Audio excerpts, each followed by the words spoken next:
वज़ीर-ए-आज़म शहबाज शरीफ गजा अमन मनसूबे से मुतालिक तकरीब में शिरकत के लिए मिस्र रवाना हो गए। वज़ीर-ए-आज़म शर्म शेख में आज होने वाले सरबराही इजलास में शिरकत करेंगे।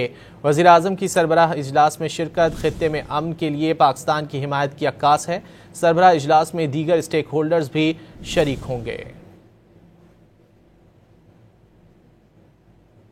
वज़ीर-ए-आज़म शहबाज शरीफ गजा अमन मनसूबे से मुतालिक तकरीब में शिरकत के लिए मिस्र रवाना हो गए। वज़ीर-ए-आज़म शर्म शेख में आज होने वाले सरबराही इजलास में शिरकत करेंगे। वज़ीर-ए-आज़म की सरबराह इजलास में शिरकत खित्ते में अमन के लिए पाकिस्तान की हिमायत की अक्कास है। सरबराह इजलास में दीगर स्टेक होल्डर्स भी शरीक होंगे। वज़ीर-ए-आज़म शहबाज शरीफ गजा अमन मनसूबे से मुतालिक तकरीब में शिरकत के लिए मिस्र रवाना हो गए। वज़ीर-ए-आज़म शर्म शेख में आज होने वाले सरबराही इजलास में शिरकत करेंगे। वज़ीर-ए-आज़म की सरबराह इजलास में शिरकत खित्ते में अमन के लिए पाकिस्तान की हिमायत की अक्कास है। सरबराह इजलास में दीगर स्टेक होल्डर्स भी शरीक होंगे।